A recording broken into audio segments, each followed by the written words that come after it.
மத நம்பிக்கை உடையவர்கள் இவர்கள்லாம் இவங்க என்ன சொல்கிறாங்கன்னா, இவங்க சொல்கிறத மற்றவங்க நம்பணும். ஏன் எதுக்குன்னு கேள்வி கேட்டுவிடு. ஏன் எதுக்குன்னு கேள்வி கேட்டாலே அந்த கேள்வியை பார்த்தாலே பயப்படுறாங்க. அப்படி கேள்வி கேட்கிறவர்களை நீங்கள் எதையுமே ஏற்றுக்க மாட்டீங்க, நீங்கள் இப்படி தான் எதை எடுத்தாலும் உங்களுக்கு கேள்வி கேட்டே இருப்பீங்க அப்படின்னு சொல்லிட்டு உங்களுக்கு திமிரு அப்படி இப்படின்னு சொல்லிட்டு ஏதாவது கேள்வி கேட்குறவங்களை குற்றவாளிகளை ஆக்கிவிட்டு தப்பித்து ஓடுகிற பயந்தாங்கொழிகள் தான் இந்த மாதிரி மத நம்பிக்கை உடையவர்கள், மதத்தை அடிப்படையாக கொண்ட கடவுள் நம்பிக்கை உடையவர்கள்.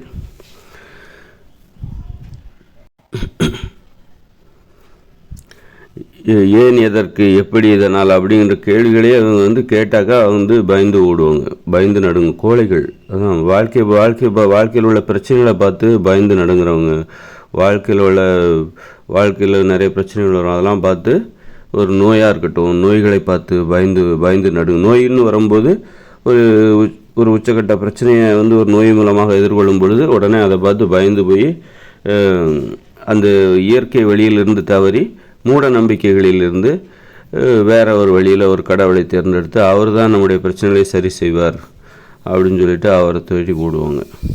இந்த கோழைத்தனம் தான் இவர்களுடைய இயல்பாக இருக்கிறது, பயந்தாங்குழித்தனம். இப்போ எதனால் இந்த பயந்தாங்குழித்தனம் வருதுன்னாக்கா நேர்மையற்ற வழிகளில் பணத்தை தேடுவது. இவர்களுக்கே தெரியாது அந்த நேர்மையான வழி என்பதை தெரிந்து கொள்கிற அந்த அறிவு அவர்களிடம் இல்லாமல் இருக்கலாம். அது கூட ஒரு அறியாமையாக இருக்கலாம். அவர்கள் நம்பிக்கொண்டு இருக்கலாம் நாம் நேர்மையாக தான் இருக்கிறோம் அப்படின்னு சொல்லிட்டு. பண விஷயத்தில் நேர்மையாக இருக்கணும், எளிமையாக வாழ்வது தான் நேர்மை. பண விஷயத்தில் எது நேர்மை அப்படின்னா எளிமையாக வாழ வேண்டும், அதுதான் நேர்மையான ஒரு விஷயம். ஏன்னா நிறைய நேரம் உழைப்பது, நிறைய பணத்தை சம்பாதிப்பது, ஒருத்தர்கிட்ட நிறைய பணம் இருக்குன்னா அது அவருக்குள்ளது கிடையாது. அளவுக்கு அதிகமாக ஒருவரிடம் இருப்பது அது பிறருடையது, பிறருக்கு சொந்தமானது அப்படின்ட்டு சொல்லி நம்ம ஒரு தத்துவங்கிறது மற்றதுக்கு நிறைய பேருக்கு தெரியும். அளவுக்கு அதிகமாக அவங்ககிட்ட இருக்க, அளவுக்கு அதிகமானது அனைத்தும் அது மற்றவங்களுக்குடையது அப்படின்னு சொல்கிறாங்க. அதனால தான் எளிமையாக வாழ்வது என்பது ஒரு அளவு தான் உங்ககிட்ட பணம் இருக்கணும். அப்போ அதற்கு தகுந்தாற்போன்று நீ எளிமையாக உழைக்க வேண்டும். அளவுக்கு அதிகமான நேரம் உழைக்கிறனாலே நீங்கள் அடுத்தவருடைய நேரத்தை திருடுகிறாய் என்று அர்த்தம். நிறைய பேர் இன்றைக்கி வேலை இல்லாமல் இருக்காங்கல்ல, வேலைக்கு போகாமல் இருக்காங்க, வேலை இல்லாமல் இருக்காங்க. எல்லாத்துக்கும் காரணம், எல்லாத்துக்கும் சேர்த்து வேலைக்கு போகிறவங்க நிறைய நேரம் உழைத்து கொண்டிருக்கிறார்கள். ஒரு நாளைக்கு 6 மணி நேரம் தான் உழைக்கணும். ஏன்னா வளர்ந்த முன்னேறிய நாடுகளில் பல நாடுகளில் 6 மணி நேர வேலை நேர திட்டம் இருக்க தான் செய்யுது. அந்த நாடுகள் முன்னேறிட்டு தான் இருக்குது. அது அப்போ 8 மணி நேரம் வேலை நேரம் கூட தவறு. அப்போ 6 மணி நேரம் வேலை நேரம் செய்கிறது தான் நியாயமானது. அப்படின்னா அப்போ 6 மணி நேரம் வேலை செஞ்சுட்டு வீட்டுக்கு போகணும். அப்போ அதன் மூலமாக உங்களுக்கு எளிமையாக தான் வாழ முடியும். நிறைய ஆடம்பரமாக சொகுசாக வாழணுன்னா நீங்கள் 6 மணி நேரம் வேலை செஞ்சால் மட்டும் போதாது. 8 மணி நேரம், 10 மணி நேரம் வேலை, 12 மணி நேரம் வேலை செஞ்சால் தான் நீங்கள் நிறைய பணத்தை சம்பாதிக்க முடியும். ஓரளவுக்கு தான் பணங்கிறது அளவோடு தான் இருக்கணும். அப்படின்னா அப்போ நம்ம செய்கிற வேலை நேரமும் அளவோடு தான் இருக்கணும். 6 மணி நேரம் வேலை செஞ்சுட்டு நான் நிறைய பணக்காரன் ஆகணும், கோடீஸ்வரன் ஆகணும்னா அது முடியாது. கோடீஸ்வரன் ஆகணும்னா நீ 18 மணி நேரம் கூட உழைக்கணும், டெய்லி 16 மணி நேரம் கூட உழைக்கணும். அப்போ தான் நீ கோடீஸ்வரன் ஆக முடியும். அப்போ அளவுக்கு அதிகமான பணம் ஒருத்தர்கிட்ட இருக்கும்போது தான் அவர் கோடீஸ்வரன் ஆகிறாரு. அளவுக்கு அதிகமான பணங்கிறது அது மற்றவங்களுக்கு உள்ளது அப்படின்னு நம்ம சொல்கிறோம், அப்படிதானே? மற்றவங்களுக்குள்ள பணத்தை ஒருத்தர் அளவுக்கு அதிகமான நேரம் உழைத்து தன்னுடையதாக்கி கொள்கிறார். அதனால் அளவுக்கு அதிகமான நேரம் உழைக்கிறதே ஒரு நேர்மையற்ற செயல், நியாயமற்ற செயல், அநீதியான ஒரு செயல். அப்படின்னா இப்போ பண விஷயத்தில் நேர்மையாக இருக்கிறதுங்கிறது நீ அளவுக்கு அதிகமாக நான் நேர்மையாக தான் இருக்கிறேன், டெய்லி 10 மணி நேரம் கடினமாக உழைக்கிறேன் அப்படின்னா நீ நேர்மை இல்லாதவன் என்று பொருள். பண விஷயத்தில் நேர்மை இல்லை அப்படின்னா உனக்கு கடவுள் நம்பிக்கை இருப்பதற்கு வாய்ப்பு. கடவுள் நம்பிக்கைன்னா மதத்தை அடிப்படையாக கொண்ட, மூட நம்பிக்கை அடிப்படையாக கொண்ட கடவுள் நம்பிக்கை உனக்கு இருப்பதற்கு வாய்ப்பு இருக்கிறது என்று பொருள். அதாவது அளவுக்கு அதிகமான நேரம் உழைக்கிறதும் நீ பகுத்தறிவு இல்லாமல் போகிறதுக்கு, நீ முட்டாள்தனமாக மூட நம்பிக்கையோடு இருப்பதற்கு அது ஒரு காரணமாக இருக்கிறது. உன்னிடம் கோழைத்தனம் வந்துவிடும். நேர்மையற்ற செயல் வந்துவிட்டாலே, நேர்மையற்ற செயல் ஒருவிடம் இருந்துவிட்டாலே, நேர்மை இல்லாதவராக ஒருவர் இருந்துவிட்டாலே அவருக்கு பயம் வந்துடும். ஒரு தைரியமாக இருக்கணும் அப்படின்னா அதற்கு ஏன் நேர்மையை கடைபிடிக்கிறாங்கன்னா தைரியமாக இருக்க முடியும், அப்போ தான் தைரியமாக இருக்க முடியும். அதனால தான் நேர்மையை கடைபிடிக்கிறார்கள், நேர்மையை துணையாக வைத்துக் கொள்கிறார்கள். நேர்மை தவறிவிட்டால் நம்ம பயந்து போயிடும், கோழைத்தனம் என்பது வந்துவிடும்.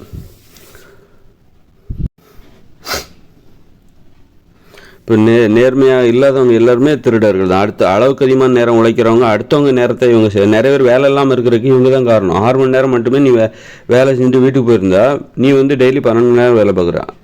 ஆனால் ஒருத்தர் 6 மணி நேரம் தான் வேலை பார்க்கணும். அப்படின்னா நீ இன்னொருத்தரோட வேலை நேரத்தையும் சேர்த்து வேலை பார்க்குற, இன்னொருத்தர் செய்ய வேண்டிய உழைப்பையும் சேர்த்து உழைக்கிற. அப்படின்னா மற்றவருடைய உழைப்பையும் நேரத்தையும் நீ திருடிக் கொள்கிற. அதன் மூலம் வருகிற வருவாயையும் நீயே திருடிக் கொள்கிறாய். நீயே ஒருவராக எடுத்து செல்கிற. அப்போ நீ ஒரு திருடன் தான். அப்போ உனக்கு பயம் வந்துடும், உனக்கு கோழைத்தனம் வந்துடும். திருடர்கள் எப்பவும் பயந்துட்டு தானே இருப்பாங்க. போலீஸை நினச்சிட்டு யாராவது நம்மளை பிடிச்சிருவாங்களோ, போலீஸை நினச்சிக்கணும். மக்களை பார்த்தா கூட அவங்க பயப்பட தான் செய்வாங்க. ஏன்னா நம்மளை காட்டி கொடுத்துருவாங்களோ அப்படிங்கிற நினைப்பு அவங்ககிட்ட இருக்கும். அதனால் அளவுக்கு அதிகமாக அந்த பயம்தான் கோழைத்தனம்னு சொல்கிறேன். அந்த பயம்தான், அந்த கோழைத்தனம் தான் அந்த நேர்மையற்ற செயல். அளவுக்கு அதிகமான நேரம் உழைக்கிறாங்களா, அளவுக்கு அதிகமான நேரம் பணத்தை சம்பாதிக்கிறாங்களா, அவங்க எல்லாருமே திருடலாம். திருடர்களுக்கு பயம் இருக்குதான்னு செய்யும். யாராவது நம்மளை பார்த்துருவாங்க, பிடிச்சிருவாங்க, அப்படி அந்த பயம் இருக்குது. அந்த பயம்தான் அந்த கோழைத்தனம் தான் இந்த கடவுள் நம்பிக்கைகளுக்கு தான் காரணம். மதத்தை அடிப்படையாக கொண்ட, மூட நம்பிக்கையை அடிப்படையாக கொண்ட கடவுள் நம்பிக்கைக்கு காரணமாக இருக்கிறது. அப்போ அந்த மாதிரி கோழைகள் என்ன பண்ணுறாங்கன்னா, நேர்மை ஒரு இயல்பான ஒரு கேள்விகளுக்கு அது பார்த்து பயப்படுவாங்க. அதாவது ஏன் எதுக்கு அப்படின்னு கேள்வி கேட்டால், கடவுள் ஏன் இப்படி இருக்காரு, ஏன் இதுக்கு இவ்வளோ குற்றங்கள் நடக்குது, ஏன் அவர் சும்மாவே இருக்காரு, இவர் இருக்கிற அந்த உலகத்தில் தானே இவர் தான் கடவுள்னு சொல்கிறீங்க, இவருக்கு சர்வ வல்லமை இருக்குது அப்படிங்கிறீங்க. அப்போ அவர் மாதிரிலாம் இருக்கிற கடவுள் தானே இந்த உலகத்தில் இவ்வளோ குற்றங்கள் நடைபெறும் போதும் அவர் பார்த்துக்கிட்டு தானே இருக்கிறாரு. அப்படிப்பட்ட கடவுள் நமக்கு இருக்குது அப்படின்லாம் கேள்வி கேட்கும்போது, அப்படி கேள்வி கேட்கிற நம்மையே நீங்கள் திமிரு பிடிச்சவங்க, ஆணவம் அது மாதிரிலாம் இருக்குது அப்படின்னு சொல்லிட்டு நம்மளே குற்றவாளிகளாக்குகிற அந்த இதெல்லாம் அவர்களிடம் இருக்கிறது. அப்போ அவர்களுடைய இயல்பு என்னவா இருக்குன்னா, ஒரு சர்வாதிகார இயல்பு. நான் எதை சொன்னாலும் நீ நம்பன, கேள்வி கேட்கக்கூடாது, என்ன நீ கேள்வி கேட்காத அப்படி விமர்சனத்துக்கு இல்லாத உட்பட்டவங்க தான் எல்லாருமே. யாராக இருந்தாலும் சரி, அம்மாவாக இருந்தாலும் சரி, அப்பாவாக இருந்தாலும் சரி, விமர்சனத்துக்கு உட்பட்டவங்க தான். யாராக அந்த விமர்சனத்துக்கு அப்பாற்பட்டு யாருமே கிடையாது. அப்படின்னா இவர்கள் விமர்சிக்கவே கூடாது அப்படின்னு சொல்லிட்டு நம்மளை ஏதோ ஆழ்ந்து போகாதீங்க, ஆழ்ந்து போனால் அது ஒன்றுமே இல்லாமல் போயிடும். கேள்வி கேட்டாக்கா அது ஒன்றுமே இல்லை. இவங்க நம்புகிற அந்த கடவுள் இருக்கிறதுல கேள்வி கேட்டாக்கா அவர் ஒன்றும் இல்லாதவராக போய்விடுவார். அது அர்த்தமில்லாத ஒரு நம்பிக்கையாக அது மாறிவிடும். அதனால் இவங்க கேள்வி கேட்குறவர்களே குற்றவாளிகளாக ஆக்கி விடுவார்கள். கேள்வி கேட்பது மிக தவறு, அது குற்றம். கேள்வி கேட்பதே ஒரு குற்றம். கேள்வி கேட்காதீங்க. கேள்விதான் ஏதுக்குங்கிற கேள்விதான் கேள்வி என்பது எங்களுடைய நம்பிக்கைக்கு எதிரானது, எங்கள் நம்பிக்கையே அது இல்லாமல் செய்துவிடும் என்கிற பயம், அச்சம் என்பது இவர்கள் முகத்தில் இருக்கிறது. இவர்கள் பயப்படுகிறார்கள். கோழைகளுடைய நம்பிக்கை தான் அந்த மதத்தை அடிப்படையாக கொண்ட கடவுள்களின் நம்பிக்கையாக இருக்கிறது. அதனால் நம்ம கோழைகளாக நாம் மாறிவிடக்கூடாது. அப்போ நமக்கு மூட நம்பிக்கை வந்துவிடும். அதாவது அளவுக்கு அதிகமான பணத்துக்கு ஆசைப்பட்டால் கூட, நீ நேர்மையான வழியில் தான் நான் அளவுக்கு அதிகமான பணத்தை சம்பாதிக்கிறேன், அளவுக்கு அதிகமான நேரம் நான் கடுமையாக உழைக்கிறேன் அப்படின்னு சொல்லிட்டு, ஆனால் நான் யாரையும் ஏமாத்துறதில்லை அப்படின்னு சொல்கிறதில்ல. உண்மையில் நீ ஏமாத்துற மற்றவங்கள. அளவுக்கு அதிகமான நேரம் நீ உழைக்கிறியா, அளவுக்கு அதிகமான நேரம் உழைக்கிறாய், அளவுக்கு அப்படின்னாலே நீ மற்றவங்களுடைய உழைப்பை திருடுகிறாய் என்று அர்த்தம். மற்றவங்களை ஏமாத்துற அப்படின்னு அர்த்தம். நீ 6 மணி நேரம் செஞ்சுட்டு நீ இப்போ ஒருத்தர் 2 பேர் செய்ய வேண்டிய வேலையை ஒருத்தரே செய்யும்போது அங்கே ஒருத்தருக்கு வேலை இல்லாமல் போகுது.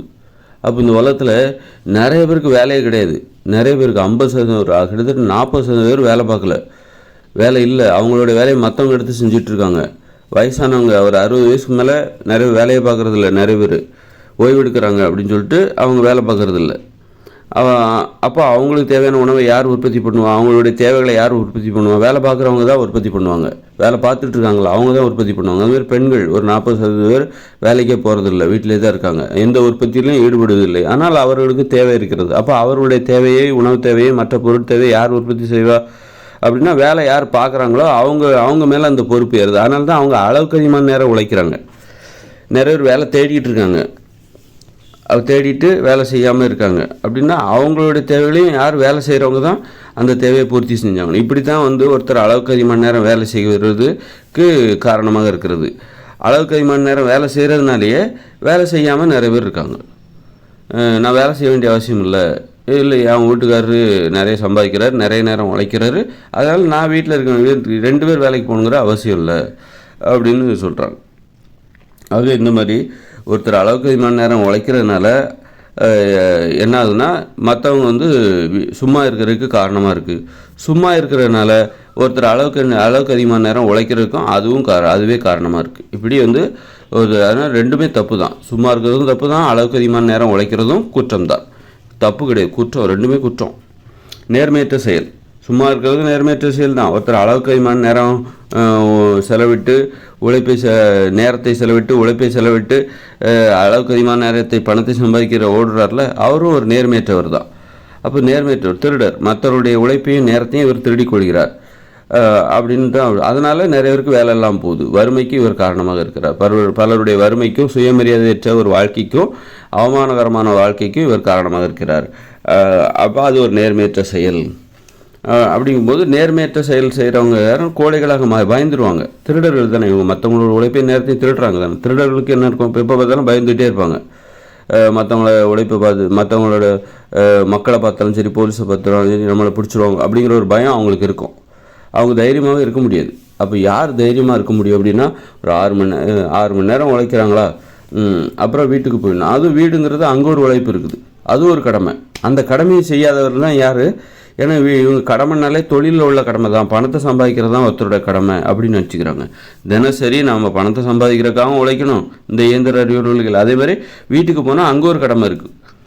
6 மணி நேரம் தொழிலில் உழைக்கணும். அப்போ வீட்டுக்கு போனால் வீட்டில் உனக்கு ஒரு கடமை இருக்குது. அப்பா, அம்மா, குழந்தைகள், மனைவி, கணவன், பிள்ளைகள், பேர பிள்ளைகள் அப்படின்னு சொல்லிட்டு, அப்புறம் அங்கே நண்பர்கள், உறவினர்கள், விளையாடணும். தினமும் கலைப்படைப்பு திறனை வெளிப்படுத்துவதற்காக நேரத்தை செலவழிக்கணும். இப்படி அங்கேயும் நமக்கு ஒரு கடமை இருக்கிறது, ஒரு அற்புதமான கடமை. அந்த கடமையை செய்கிறதில்லை, அந்த கடமை தியாகம் செய்து. அப்போ கடமை செய்யாதவங்களாக தான் யார் இருக்கா? கடமை செய்யலனாலே ஒருத்தருக்கு பயம் வந்துடும். அப்போ கடமை செய்யாதவர்களாக யார் இருக்கிறாங்கன்னா, அளவுக்கு அதிகமான நேரம் உழைக்கிறாங்க பாருங்கள். தொழில் மட்டுமே போதும், எனக்கு பணம் மட்டுமே போதும் அப்படின்னு சொல்கிறாங்க பார்த்தீங்களா. அவங்க மேலும் மேலும் அவர்கள் தவறு செய்வதற்கு இன்னொன்று கடமை செய்யாத குற்றத்திற்கு அவர் இன்னும் ஆளாகிறார். முதல்ல என்ன பண்ணார்? மற்றவங்களோட உழைப்பையும் நேரத்தையும் திருடினார். அளவுக்கு அதிகமான நேரம் உழைத்து மற்றவருடைய உழைப்பையும் நேரத்தையும் திருடி மற்றவருடைய வறுமையிலும் வேலை இல்லாதவர்களாகவும் மாற்றி வேலையில்லாத பிரச்சனை உருவாவதற்கு ஒரு காரணமாக இருக்கிறார். மற்றவருடைய உழைப்பையும் நேரத்தையும் திருடர்களாக இருந்தாருங்க. இப்போ இன்னும் கூடுதலாக போனோம்னா கடமை செய்யாத குற்றவாளிகளாக இருக்கிறார். தினசரி அவர் செய்ய வேண்டிய கடமை குடும்பத்தோடு செலவழிக்க வேண்டும். அந்த பெண்ணாக இருக்கலாம், ஆணாக இருக்கலாம், தனது குடும்பத்தினரோடு ஒரு 6 மணி நேரம் செலவழிக்கணும். குடும்பத்தினர் இப்போ வேலையில் 6 மணி நேரம், தொழிலில் 6 மணி நேரம் வேலை பார்க்கணும். அப்புறம் வீட்டுக்கு வந்தவுடனே 6 மணி நேரம் குடும்பத்தோடு செலவழிக்க வேண்டும். நண்பர்களோடு, உறவுமுறைகளோடு விளையாடுவதற்காக, கலைப்படைப்பு திறனை வெளிப்படுத்துவதற்காக, காதல் செய்வதற்காக, இப்படி ஒரு 3 மணி நேரம் 6 மணி நேரம் செலவிடணும். அது மாதிரி விவசாயம், ஒவ்வொருத்தருக்கும் 2 ஏக்கர் விவசாய நிலம் வேறு இருக்கணும். நீ தொழில் செய்கிற தனியாக அது வேறு விஷயம். பொதுவான தொழில் அனைவருமே கட்டாயம் செய்ய வேண்டிய ஒரு தொழில் எதுனா விவசாயம். இந்த இயந்திர அறிவியல் உலகில் நம்ம மண்ணோடு, இந்த இயற்கையோடு நம்மை தொடர்புபடுத்திக் கொள்கிற, நம்ம என்னதான் விண்வெளிக்கு போகிறோம், அங்கே அவ்வளோ பெரிய இயந்திர தொழில்நுட்ப வளர்ச்சி நாம் உருவாக்கி வச்சுருந்தாலும் நமக்கு இயற்கையோடு ஒரு தொடர்பு இருக்க வேண்டும். அந்த தொடர்பை உறுதிப்படுத்துவதற்கான, அந்த கட்டாயப்படுத்துவதற்கான ஒரு நடைமுறை தான் ஒவ்வொருத்தருக்கும் ஒரு 2 ஏக்கர் விவசாய நிலம் கொடுத்திருக்க வேண்டும். கொடுத்துட்டு அதில் குறிப்பிட்ட 20 வகையான உணவுப் பொருளை மட்டும்தான், எளிதாக உற்பத்தி செய்யக்கூடிய 20 வகையான உணவுப் பொருட்களை மட்டும்தான் அங்கு உற்பத்தி செய்ய வேண்டும். அந்த அவ்வாறு உற்பத்தி செய்யப்பட்ட அந்த விவசாய நிலத்திலிருந்து எந்த உணவுப் பொருளையும் விற்பனை செய்யக்கூடாது. பகிர்ந்து உண்ண வேண்டும் மற்றவர்களோடு. பணத்துக்கும் அதுக்கும் சம்மந்தம் கிடையாது. 20 வகையான உணவுப் பொருள் தான். ஆனால் நமக்கு அது மட்டுமே போதாது. இன்னும் ஏராளமான உணவுப் பொருட்கள் நமக்கு தேவை. நம்ம சமைச்சு சாப்பிட்டுட்டு இருக்கோம், உப்பு போட்டு சமைச்செல்லாம் சாப்பிட்டுட்டு இருக்கோம். அப்போ இன்னும் நிறைய வகையான உணவுப் பொருட்கள் நமக்கு தேவைப்படுகிறது. அப்படின்னா மசாலா பொருட்கள்லாம் தேவைப்படும். அப்படின்னா அதை நம்ம கடையில் போய் வாங்கணும். அப்போ அந்த உணவுப் பொருளை உற்பத்தி செய்வது தான் அது பணத்தோடு சம்மந்தப்பட்டது. ஒருத்தர் எனக்கு 2 ஏக்கர் விவசாய நிலமும் இருக்குது, 20 வகையான உணவுப் பொருளையும் உற்பத்தி செய்கிறேன், மேற்கொண்டு நான் விவசாயத்தையே தொழிலாக செய்து அங்கு உற்பத்தி செய்யப்பட்ட உணவுப் பொருட்களை விற்பனை செய்ய போகிறேன். அதில் அது தொழில். அது தொழில்னா பணத்தை சம்பாதிக்கிற தொழிலாக நான் அந்த விவசாயத்தையே நான் செய்கிறேன். அங்கே 20 வகையான உணவுப் பொருட்களை தாண்டி பிற உணவுப் பொருட்களை உற்பத்தி செய்வதற்கு அவருக்கு 10 ஏக்கர் விவசாய நிலம் கொடுத்து, நீ அதே உணவு தொழில். ஒருத்தர் டாக்டராக இருக்கார், ஆனால் அவர் 2 ஏக்கர் விவசாய நிலத்தில் உழைப்பார். அது எல்லாத்துக்கும் 2 ஏக்கர் விவசாய நிலம் என்பது எல்லோருக்குமே கட்டாயம். ஆனால் அவர் கூடுதலாக ஒரு தொழில் கண்டிப்பாக செய்வார்.